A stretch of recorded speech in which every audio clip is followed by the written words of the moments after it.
Catrin Roberts dwi, a dwi yn dysgu Cymraeg, dwi'n diwtor Cymraeg, a dwi'n arwain teithiau cerdded, a mae gen i fusnes maeth natur yn ei delu fy'n hun. Be fe sy'n neud oedd stondin yn y ffair yn Llanrwst, lle oedd gwahanol gweithgareddau mynd ymlaen gyda ni mwyn denu bobl i fewn i gael sgwrs a trin a tafod beth sy'n nhw'n hoffi yn ardal Llanrwst. Dwi'n meddwl beth dwi wedi ddysgu ydy, dim bwys be ti isio allan o beth bynnag ti'n neud. Os ti roid gweithgareddau gwahanol allan, dim yn gorfod bod dim byd i wneud efo beth ti isio. Os ti'n denu bobl yna a bod chdi redi cysylltu efo nhw, redi di gael beth bynnag ti isio allan o'r gweithgaredd yna, os di ar gael yn y bobl yna sgyn ti. A dwi'n meddwl bod hynna wedi dysgu fi, ti'n fatha efo Eli a pethau de, dwi'n mynd ar stondin, gen i'n Eli i fyny hynna llall. O dwi wedi meddwl mwy amdan, peidio jyst cael yr Eli yna, ond wrach cael rhywun balli beth bach ychwanegol sy'n denu bobl i fewn am y sgwrs na, neu gwisgo wbath pyn bach o wahanol, wbath fwy fflat. Ti'n bod, mae'n rhaid i bod yn wbath rili syml, tydi, a mae jyst yn denu bobl i fewn, lle da.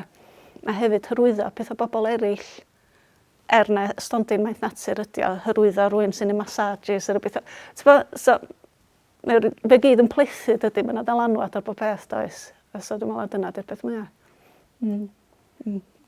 Dwi'n licio ffordd o weithio Dyffryn Dyfodol, rhaid i fod yn onas am dweud, achos beth dwi'n hoffi amdano fo ydy, maen nhw'n gwybod rhyw syniad o be maen nhw isio, a maen nhw jyst yn gadael chdi bwnsio syniadau, a mae gen ti rwy'n i bwnsio syniad off hefyd, sydd yn dda beth, a wedyn maen nhw jyst yn cefnogi chdi yn dy syniadau, a jyst gadael chdi fynd amdani, a mae ffasiwn ryddid yn hynny, mae'n neud chdi fwy creadigol, dwi'n meddwl, a ti jyst yn mynd, hei, amdani, a ti jyst yn neud, a wedyn pryd ti yn creu, beth bynnag dydy syniadau, di unig gweithgaredd a pethau, ti'n frwd amdano fo, dwyt, ti'n gant y gant ti'n ola, a dwi'n meddwl bod hynna'n dangos, a mae hynna'n dynnu bobl i fewn, a mae jyst yn gweithio, a dyna dwi'n licio amdano fo, ia.